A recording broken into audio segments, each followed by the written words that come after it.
자, 오늘 함께 묵상하실 말씀은 요한복음 2장 1절에서 11절까지의 말씀입니다. 신약 성경 144페이지 요한복음 2장 1절에서 11절까지의 말씀, 우리 한 절씩 교독하는 시간을 가지도록 하겠습니다. 사흘째 되던 날 갈릴리 가나에 혼례가 있어 예수의 어머니도 거기 계시고 포도주가 떨어진지라 예수의 어머니가 예수에게 이르되 저들에게 포도주가 없다 하니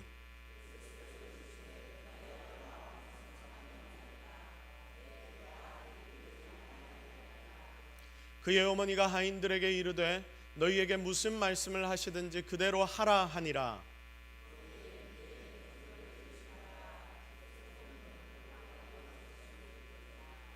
예수께서 그들에게 이르시되 항아리에 물을 채우라 하신즉 아기까지 채우니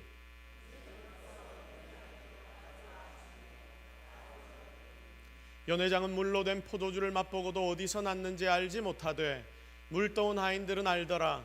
연회장이 신랑을 불러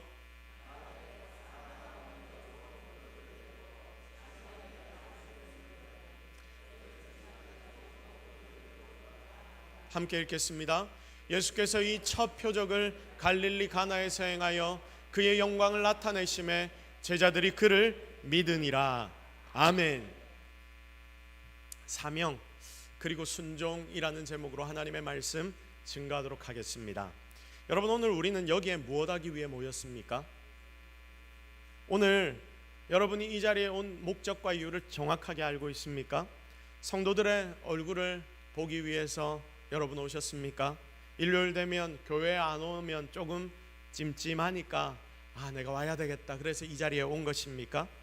안 오면 우리 목자 목녀가 막 연락이 오고 막 귀찮고, 그리고 목사님이 전화를 할 거니까 그래서 내가 안 오면 안 되겠다 싶어서 온 분 혹시 계시지 않습니까? 아니면 그냥 시간도 뭐 남고 적적하고 이러니까 이 자리에 온 분 혹시 계시지 않습니까? 여러분, 우리가 무슨 일을 할 때에도 그 일에 의미라는 게 있어야 합니다. 그 의미가 정확하면 굉장히 중요한 일이 됩니다.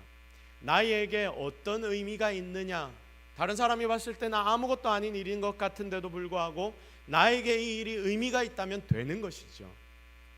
그런데 거기에 만약 아무 의미가 없다면 이것은 아무 쓸데없는 일이 되고야 말 것입니다. 그래서 여러분, 열심히 노는 것도 열심히 의미 있게 놀아야 되고, 공부를 할 때도 무엇을 위해 내가 공부를 해야 하는가, 이것을 정확하게 붙잡아야 진짜 여기에서부터 공부할 수 있는 동력이 나타나게 될 것입니다.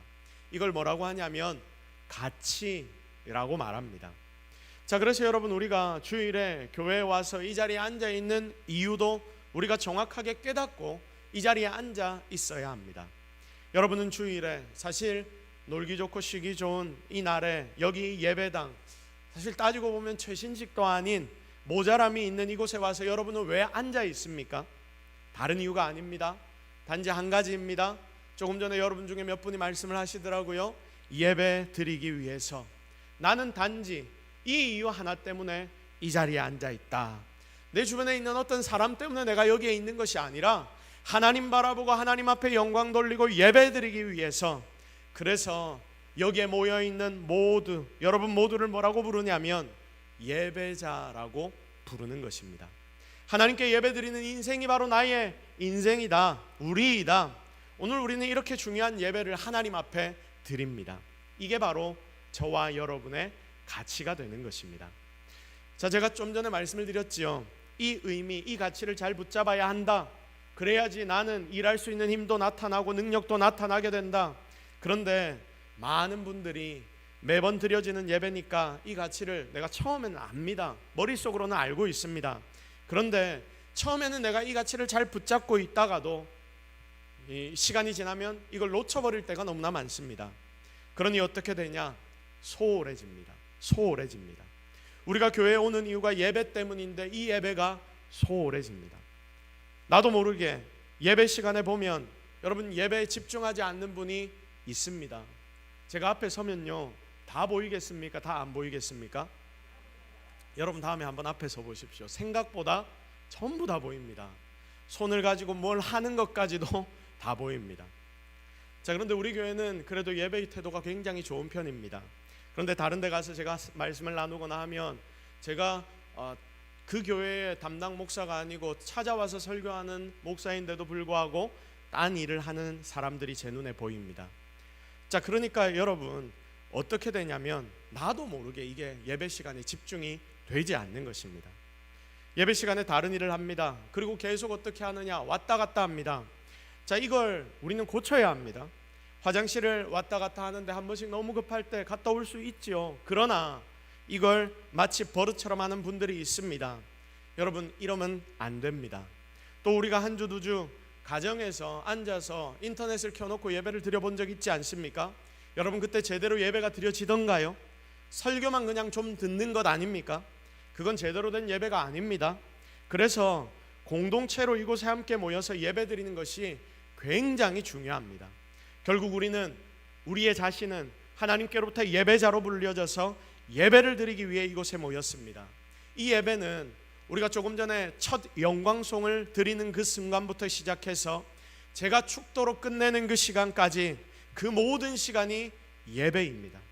이 시간 동안 여러분은 우리의 예배의 대상인 하나님께만 집중해야 합니다. 설교 때만 집중하는 것이 아닙니다. 설교 때 말씀을 잘 듣는 것, 여러분 이게 저를 위해 말씀을 잘 듣는 게 아니죠. 앞에 제가 서 있지만 이 시간 하나님께서 저를 높여주시고 여러분이 봐야 하는 것은 제가 아니라 저를 통하여 말씀하시는 하나님. 그래서 그 모든 순서와 시간들, 여러분이 주보를 보면 주보에 순서가 다 적혀 있는데 그 모든 순서에 의미가 있기 때문에 처음부터 끝까지 여러분은 이 예배에 집중해야 하는 것입니다. 한번 생각해 보십시오. 아니, 기본적으로 확인을 해보십시오. 아주 중요한 분이 여러분 앞에 앉아있다라고 생각해 보십시오. 그분과 대화를 나누면서 차를 한잔 한다라고 여러분 생각해 보십시오. 그런데 그분이 지금 나에게 무언가 말씀을 하시는데 그 이야기를 하는 도중에 내가 슬 일어나서 화장실을 갑니까? 여러분, 그러면 어떻게 됩니까? 아니면 그분이 막 나에게 뭔가 말씀을 하시는데 나는 폰을 꺼내서 막 폰만 보고 있다. 이게 될 일입니까? 여러분, 이게 될 일입니까? 아니지요. 우리는 사람 앞에서도 그러지 않습니다. 중요한 대화를 나누기 위해 한 사람과 약속을 잡고 만남을 하는데 내가 그 자리에 와서 책을 계속 읽고 있다. 상대방이 앞에 앉아 있는데도 나는 책을 읽고 있다. 그건 상대방과의 대화는 별로 중요한 게 아니야. 나는 이 대화를 안 할 거야. 여러분, 이런 모습을 보여주는 거 아닙니까? 상대방이 기분 나쁜 게 당연한 일입니다. 그래서 여러분, 이게 절대 해서는 안 되는 일입니다. 여러분, 우리는 여기에 지금 예배드리기 위해 모였습니다. 예배가 목적입니다. 예배가 우리의 가치입니다. 예배가 지금 여러분에게는 전부가 되어야 합니다. 이 예배는 하나님과의 관계의 핵심입니다. 하나님이 여러분에게 복을 내려주시기 위하여 베풀어 주신 잔치가 바로 이 예배의 잔치입니다. 여러분이 믿는다 하면 바로 여기에 최선을 다해야 합니다. 내 목숨까지도 걸 수 있어야 합니다. 오직 이 시간 사랑하는 모든 동서교회 성도 여러분, 하나님의 말씀에 집중하십시오. 하나님의 말씀을 넘어서서 이 예배의 모든 순서 하나님과 우리와의 주고받는 것이 이 예배 가운데 있는데 이 예배에 집중하십시오. 하나님께 집중하십시오. 그래서 이 예배를 통해 하나님이 나에게 주신 은혜를 발견하고 우리도 예배드리다가 말씀으로 뜨거워져서 내 육신과 나의 영이 치유되는 것을 경험하고 정말 진하게 우리 예배의 대상인 하나님과 만나는 지상 최대의 은혜의 시간이 바로 이 예배의 시간이 되기를 주님의 이름으로 축복합니다.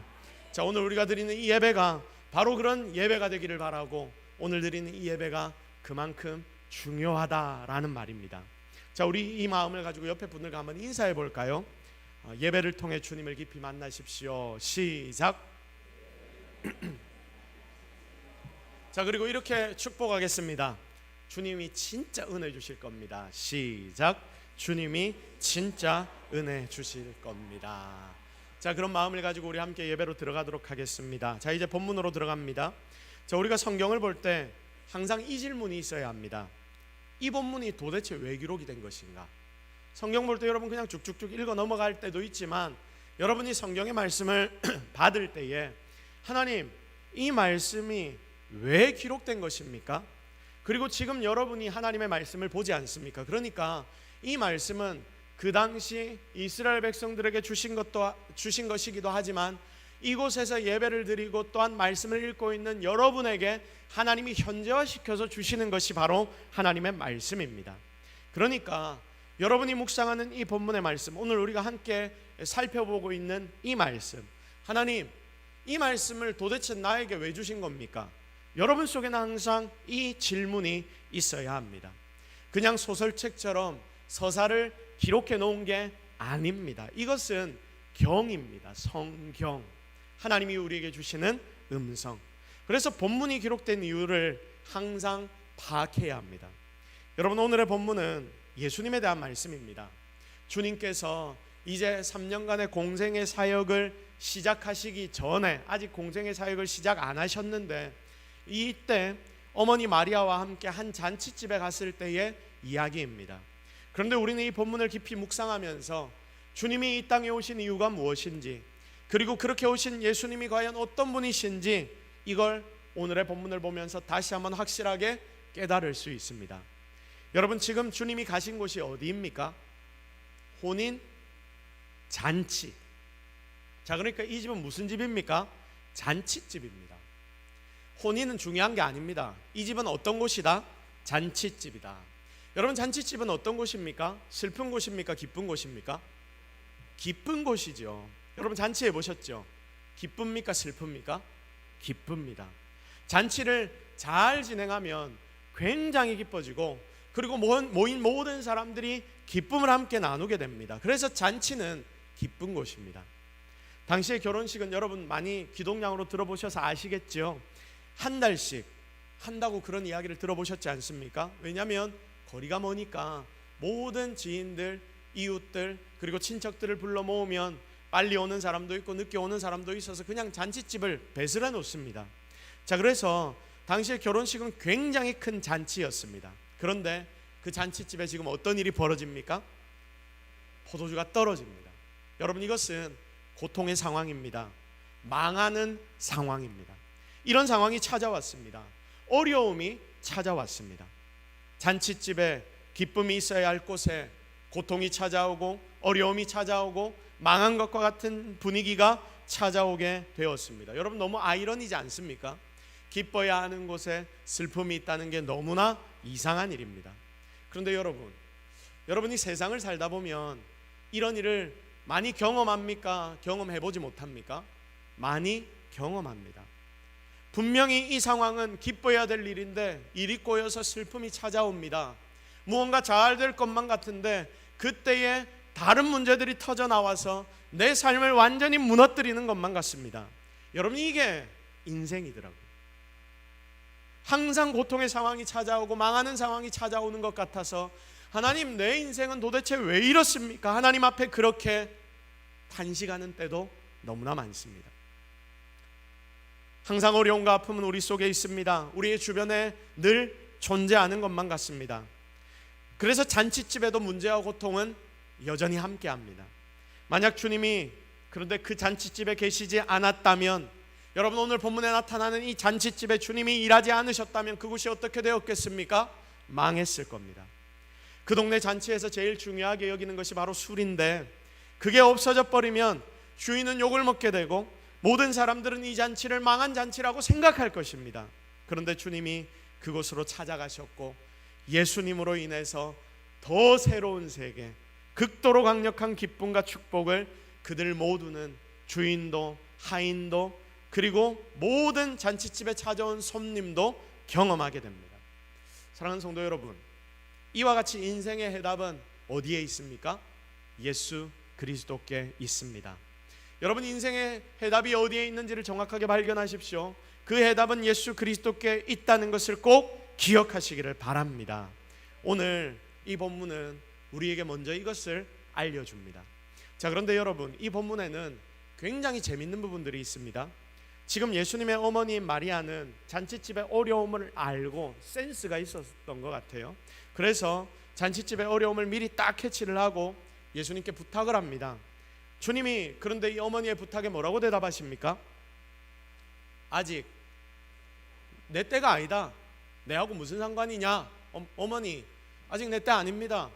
나하고 아무 상관없는 일입니다. 여러분, 이렇게 이야기를 합니다. 아직 내가 일할 시간이 안 되었습니다, 어머니. 하나님이 정하신 때가 있고 시간이 있는데 내가 그것을 지켜야 합니다. 그런데 그렇게 말씀을 하시면서도 주님은 기적을 베푸십니까? 안 베푸십니까? 베푸십니다. 그럼 주님이 일하시는 때는 과연 언제입니까? 여기에서 주님이 말씀하신 주님이 일하시는 때가 언제입니까? 결국은 이겁니다. 예수님이 십자가에 달려 죽임을 당하시고 그리고 사흘 만에 부활하여 영광을 받으시는 그 순간, 여러분, 이게 주님이 일하시는 때인데 주님께서는 그때가 아직 이르지 않으셨다라고 말씀하십니다. 그 십자가 사역의 시작이 언제부터냐면 공생의 그 3년의 기간이니까, 그러니까 아직 공생의 사역을 내가 시작하지 않았다, 그런 예수님의 말씀은 틀린 말이 아니라 맞는 말씀입니다. 그러면 왜 이상하지 않습니까? 주님이 이렇게 대답해 놓고 왜 기적을 일으키고 일하십니까? 주님이 내 때가 안 됐고 내가 아직 일을 안 할 거고 나는 아직까지 드러날 때가 아닙니다. 어머니에게 그렇게 이야기했고 나와 아무 상관이 없는 일입니다 라고 이야기하셨음에도 불구하고, 여러분, 그러면 주님이 일을 안 하시면 됐을 텐데 기적을 일으키면 안 되는 거 아닙니까? 그런데 왜 주님은 지금 이 포도주를 물을 포도주로 바꾸는 이 기적을 행하시고 계십니까? 공생애의 시작에 이제 공생의 사역을 시작해야 하는데 바로 포도주로 예표되는 십자가 예수 그리스도의 피를 우리에게 예시로 보여주시기 위함입니다. 주님이 처음 이 일을 행하셨다는 것이 굉장히 중요한 포인트죠. 내가 이제 아직 때가 안 됐지만 이제는 내가 일을 할 거야. 무슨 일을 할 거야? 십자가에서 피 흘려서 너희들을 구원해 줄 거야. 그 일을 내가 시작하는데 그 시작이 바로 여기가 될 거야. 그래서 주님은 포도주를 이 피를 의미하는 포도주를 바로 그곳에서 만드셨던 것입니다. 여러분, 이해가 되시죠? 자, 포도주로 인해 망해가는 잔치집에는 흥이 다시 살아납니다. 이와 같이 예수의 피를 마심으로 지금 우리의 인생은 새롭게 살아납니다. 주님은 그것을 보여주십니다. 이렇게 예수님은 성경의 전체를 보면 모든 부분에서, 그리고 삶의 모든 부분에서 자신의 구원 사역을 가르쳐 주십니다. 항상 사명의식을 가지고 사신 분, 그분이 예수님이시며 주님은 처음부터 끝까지 하나님이 주신 그 사명을 붙잡고 사명을 따라서 사셨습니다.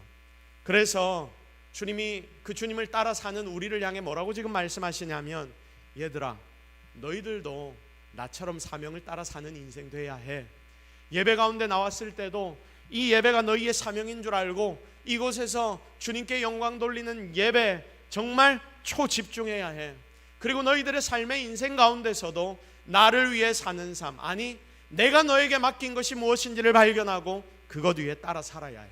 그래야 너희들의 삶은 가치가 있고 또한 이 땅 가운데 뿐만 아니라 저 천국에서도 놀라운 선물을 받게 될 거야. 여러분, 이런 예수님의 말씀을 보면 사도 바울의 권면이 생각납니다. 세월을 아끼라. 왜? 때가 악하기 때문에. 세월을 어떻게 해야 된다고요? 아껴야 한다. 세월을 아껴야 한다. 여러분, 이 세월을 아껴야 하는데 때가 악하다라고 말씀하는데 이 때가 악하다라는 문장을 직역을 해보면 결국 이게 됩니다. 세월을 구속해버려라. 세월을 구속해버려라. 세월을 가둬버려라. 그러니까 우리에게 헛되게 사용될 수 있는 세월이 많이 있는데 그것을 잘 가둬놓고 지 맘대로 사용하지 못하도록 잘 사용해서, 지혜롭게 사용해서 우리는 살아가야 한다. 하나님이 여러분에게 바로 그것을 당부하고 계십니다. 사랑하는 성도 여러분, 오늘 저는 여러분에게 가장 먼저 이 본문을 통하여, 하나님의 음성을 통하여 바로 이 부분을 권면하고 싶습니다. 지금 우리도 예수님처럼 항상 무엇으로 사는 인생이 되어야 합니까? 사명으로 사는 인생이 되어야 합니다. 여러분 무엇으로 살아야 한다고요? 사명으로 살아야 한다. 공생의 사역을 준비하시는 게 지금 주님의 사명이셨는데, 그리고 결국은 십자가에 달려 우리를 위해 우리를 구원해 주시는 피를 흘리셔야 했는데, 여러분 그게 바로 주님의 사명이셨는데, 그래서 거기에 목숨 걸고 충성하셨듯이 지금 여러분도 사명으로 여러분에게 맡겨진 삶을 살아내기를 주님의 이름으로 축복합니다. 여러분, 여러분의 인생을 한번 돌아보십시오. 내 인생, 내가 참 하고 싶은 것도 많고 할 수 있는 것도 사실 많지 않습니까? 지금 이 시대에 내가 조금만 하면 누리고 즐길 것들 많이 누리고 즐길 수 있습니다. 즐길 거리가 이처럼 많은 시대가 이전까지 어디 있었습니까? 그런데 이런 것들 많은 가운데서도 우리는 지금 예배의 자리에 앉아 있습니다. 많은 것들을 포기하고 내가 여기에 앉아 있는 겁니다. 정말 중요한 선택을 여러분 하셨습니다. 그런데 우리는 이제 여기에서 좀 더 자라야 하겠죠. 자라야 합니다. 자, 어떤 성도가 이런 이야기를 합니다. 나는 주일 성수한다고 참 많은 것을 포기했습니다. 저에게 그런 이야기를 하더라고요. 이게 간증일 수 있죠. 그런데 간증이 아니라 마지막에 어떻게 하냐면 나는 주일 성수한다고 참 많은 것을 포기했습니다. 아휴, 이렇게 한숨을 붙입니다. 제가 그거 보면서 참 답답했습니다. 왜냐? 사실 그렇게 생각은 할 수 있는 것 아닙니까? 억울할 수 있고 답답할 수 있습니다. 주일 성수한다고 내가 가진 많은 것들을 포기할 수 있습니다. 그게 억울하고 아까울 수 있습니다. 그러나 한편으로 생각해 보니까 제가 그 이야기를 듣는데 아이고 잘했다라는 생각도 내 한마음에 들지만 반대쪽에서는 너무 불쌍하다라는 생각이 들었습니다. 왜냐? 성도 여러분, 하나님 살아계신 거 진짜 맞습니까? 진짜 하나님이 살아계십니까? 여러분, 이걸 믿으면 하나님의 능력도 진짜라는 것 여러분 안다는 말이죠. 이 예배를 제대로 하나님 앞에 드리면 그 능력 많으신 하나님이 가만히 계시겠습니까? 그 하나님께서 하나님의 능력을 여러분에게 주실 것입니다. 하나님이 지키시고 보호하십니다. 하나님의 능력을 예배드린 자들에게 허락하실 겁니다. 그런 중요하고 놀라운 예배가 바로 여기에 있습니다. 그래서 제가 오늘 시작을 하면서 예배를 강조한 거예요. 그 놀라운 축복의 자리인 예배를 그 성도는 선택했던 것입니다. 그래 놓고 실컷 잘해놓고 아이고 딴 거 못해서 아쉽네, 10몇만 원짜리 호텔 뷔페에서 맛있게 막 밥을 먹으면서도 우리 남편이, 우리 아내가 지금 집에서, 우리 애들이 지금 집에서 김밥 한 줄 먹고 있는데 나 그 김밥 못 먹어서 아쉽네. 여러분, 이렇게 징징대는 모습과 똑같은 모습 아닐까요? 이게 안 될 말입니다. 다른 쓸데없는 것 안 하고 하나님 앞에 나와 예배 드리는 거, 예배 드릴 수 있게 해주셔서 너무 감사합니다. 내가 집에서 지금 누워 쉴 수 있지만 여러분, 쉬는 것보다 하나님 앞에 나와 예배 드리는 게 훨씬 더 감사한 일 아닙니까? 하나님이 이런 중요한 시간을 지금 이 자리에 있는 여러분 모두에게 허락하셨습니다. 그리고 이 예배 때 받은 말씀 가지고 일주일을 살면서 내가 있는 곳에서 영광 나타나게 하옵소서. 우리는 이렇게 살면 되는 거죠. 이게 바로 주를 믿는 열심이고 열정이며 결국 더 나아가서 나에게 주어진 1차적인 사명이 되는 것입니다. 오늘 여러분, 예수님께 잘 배우십시오. 예수님은 물을 포도주로 바꾸셨습니다. 이 일을 하신 이유도 예수님의 사명 때문입니다. 주님이 사명이 내가 이제부터 감당해야 될 일이 바로 이것이라는 것을 가르쳐주기 위하여 이 일을 행하셨습니다. 내가 이 땅에 온 이유를 모두에게 보이고 가르치기 위하여 일하셨습니다. 주님의 인생은 전부가 다 하나님 맡기신 그 사명을 위한 인생이 되었습니다. 그러므로 그분을 따라가는 우리도 진짜 사명에 붙잡혀 주를 위해 수고하고 애쓰는 삶을 살아야 합니다. 작게는 내가 믿는다고 하는 이 믿음을 하나님과 사람에게 보여야 하고요, 크게는 여러분이 지금 이 자리에 앉아 있는데 여러분을 하나님께서 이 자리에 세워주신 이유들이 분명히 있지 않습니까? 저를 이 동서교회에 보내주신 하나님의 뜻이 있을 것이고, 여러분도 마찬가지로 이 동서교회 하나님이 보내주신 이유들이 분명히 있을 겁니다. 내가 이 교회에 와서 무엇을 해야 할까? 여러분, 교회에 오면 내 눈에 걸리는 것들이 있거든요. 내 눈에 걸리는 거, 이 하나님께서 여러분에게 마음에 막 찌르시는 것이 있을 겁니다. 내가 해야 할 일 같은 느낌을 받는 것들, 그거 무시하지 말고 하십시오. 하면 됩니다. 할까 말까, 이래도 될까 말까 고민하지 말고, 그런 거 있으면 상담하시고, 목사님 이래도 됩니까? 목자님, 목녀님 이래도 될까요? 그리고 난 뒤에 진행하면 됩니다. 목자, 목녀들은 저에게 보고하면 되고, 그래서 하나님께서 나에게 보여주시는 그 일들을 감당하면 되는 것입니다. 그게 뭐냐? 우리 주님 주신 사명을 따라 사는 삶 아니겠습니까? 이렇게 작은 것이라 하더라도 주님 따라서 나도 사명으로 살겠습니다 고백하며 행동하며 우리가 살아가기 시작하면 하나님은 그런 여러분을 귀하게 보실 것입니다. 더 나아가 나는 기쁨으로 주를 위한 일을 할 수 있게 될 것이며 결국 하나님은 그런 인생을 정말 귀하게 쓰실 줄로 믿으시기를 바랍니다. 다음으로 여러분 오늘 본문의 두 번째입니다.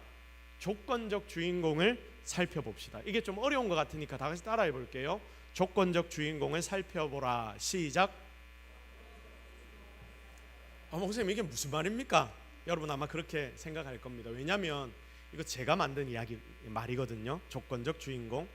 여러분 어떤 성경이든지 무조건적 주인공이 있고 조건적인 주인공이 있는데 무조건적 주인공이 뭐냐면 무조건 주인공이다. 여러분 성경의 무조건적 주인공이 누구일까요? 예수님 하나님이십니다. 성경을 읽을 때 이 성경의 주인공이 누구야? 어떤 사건이 기록되어 있을 때 거기에 예수님도 안 나오고 하나님도 안 나오지만 그 사건의 주인공은 무조건적으로 누가 된다? 하나님이 되십니다. 제가 주일학교 애들을 가르칠 때 정말 많이 했던 질문 중에 하나가 바로 이겁니다.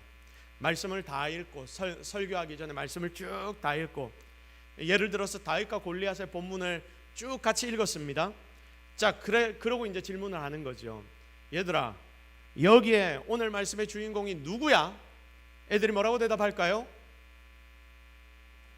다윗과 골리앗이니까 골리앗을 아무도 안 외칩니다. 다윗요 이렇게 대답을 합니다. 그런데 그때 제가 뭐라 대답할까요? 아니야, 틀렸어. 애들 놀리는 것처럼 이렇게 이야기합니다. 그러면서 이제 제가 뭐라고 대답하냐? 그건 우리 눈에 보이는 그냥 주인공처럼 보이는 조건적인 주인공이야. 근데 진짜 주인공은 누구시다? 하나님이시다. 제가 이걸 굉장히 많이 강조했습니다. 왜냐하면 아이들이 성경을 볼 때마다 그것을 깨닫기를 원했기 때문입니다. 성도 여러분 잘 들으십시오. 이 모든 성경은 하나님의 감동으로 쓰여졌습니다. 그냥 쓰인 게 아닙니다. 어떤 인물을 통해서도 하나님이 지금 이 자리에 앉아있는 여러분에게 말씀하시고자 하는 음성이 있습니다. 그래서 그 사람을 통해 일하시는 분이 분명 하나님이시고 그 내용을 기록해서 우리에게 가르치시는 분도 누구시다? 하나님이시다. 그러니 성경의 모든 주인공은 누구십니까? 무조건 하나님. 그래서 무조건적 주인공이 하나님이라는 말입니다. 1차적으로 무조건적 주인공은 하나님이고 2차로는 이제 무조건의 반대가 뭡니까? 조건이 있어야 된다. 그러니까 등장하는 조건이 있어야 되는데 그래서 조건적인 주인공은 이 본문에 나오는 지금 당장 눈에 보이는 주인공 같아 보이는 사람. 자, 오늘 말씀도 똑같습니다. 무조건적인 주인공은 누구십니까? 예수님이시죠. 하나님이시죠. 조건적인 주인공을 오늘 이 본문에서 찾아보면 누가 됩니까? 예수님과 관계된 일을 하는 사람. 지금 예수님께서는 자신의 때를 예고하시기 위해 말씀을 하시고 계신데 그 말씀이 뭐냐면 항아리에 니들 물 채워라 이거거든요. 그래서 이 일을 하는 사람이 조건적인 주인공. 우리가 보통 이야기하는 주인공은 그러므로 하인들입니다. 자, 여러분에게 질문합니다. 한번 생각해 보십시오. 예수님이 지금 물을 포도주로 바꾸셨다면 만약에 주님이 아무것도 없는 중에 주님이 포도주를 만드실 수 있었겠습니까? 없었겠습니까? 아무것도 눈에 보이는 게 없습니다.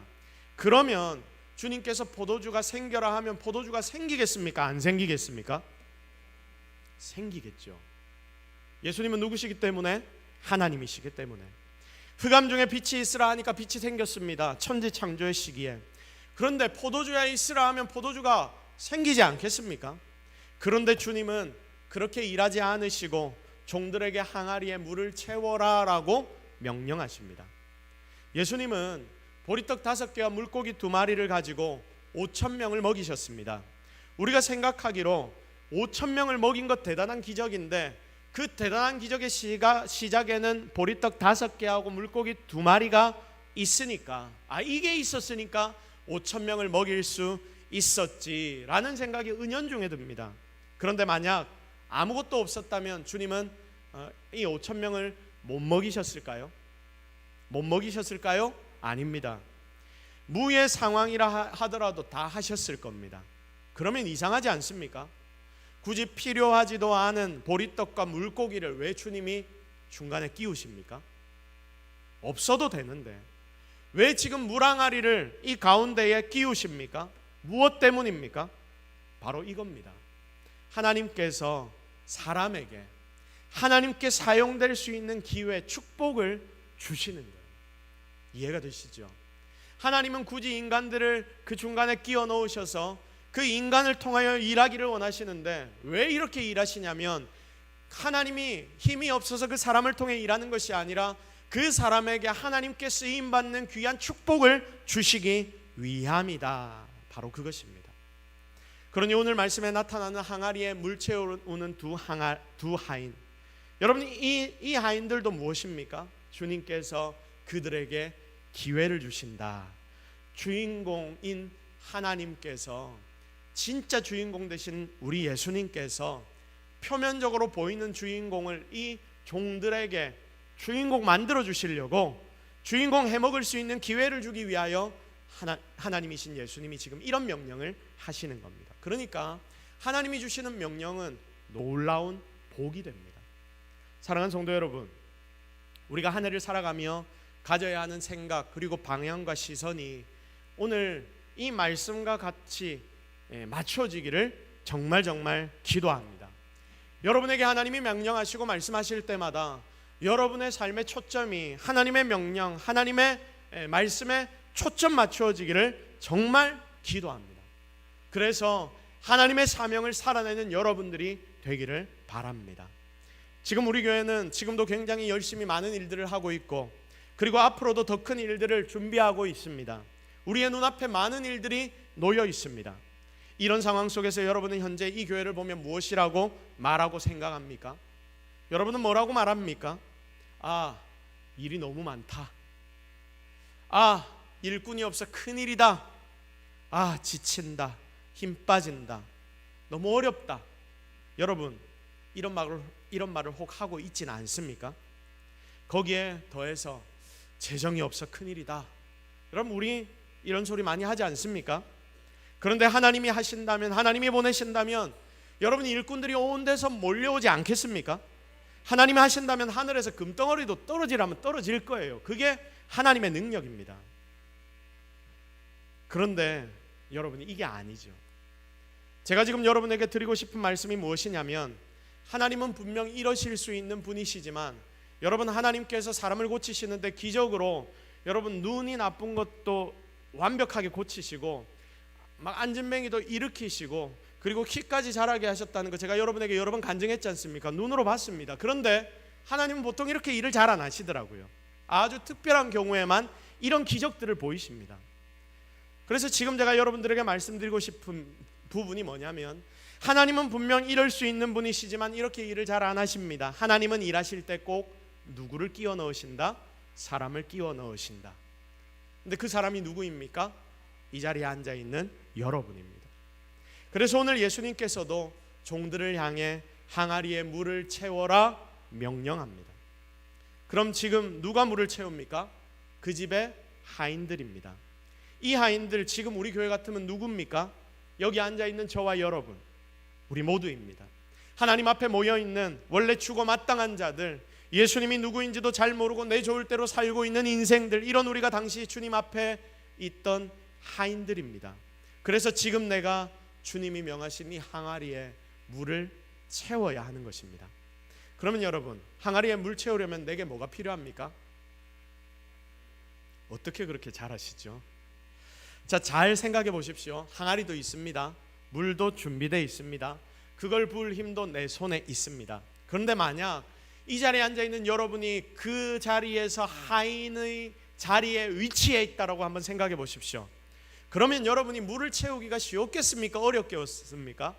갑자기 왜 이런 이상한 일을 시키는 거야? 어려웠을 거예요. 왜냐하면 이것들보다 더 중요한 것이 내 속에 있어야 했기 때문입니다.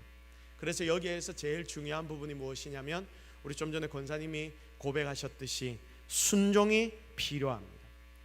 너무 이상한 명령이라서 내 머리로 받아들여지지도 않고 이해도 안 됩니다. 그러나 주님이 말씀하셨기에, 주님이 말씀하셨다는 그 이유 하나만으로 내가 그냥 따르는 것, 순종. 그래서 마리아가 하인들에게 말하는 거죠. 5절 말씀. 우리 같이 한번 읽겠습니다. 시작. 그의 어머니가 하인들에게 이르되 너희에게 무슨 말씀을 하시든지 그대로 하라 하니라. 아멘. 사랑하는 성도 여러분, 우리가 하나님 믿는다 했는데 이 믿음의 가장 기본적인 자세는 하나님에 대한 순종입니다. 순종 없이는 믿음이 생기지 않습니다. 특별히 오늘 주님 말씀에 여러분 순종하십시오. 혹 무슨 말씀에 내가 순종해야 될지 모르겠습니까? 그러면 말씀을 더 집중하십시오. 선포되는 말씀에 귀 기울이십시오.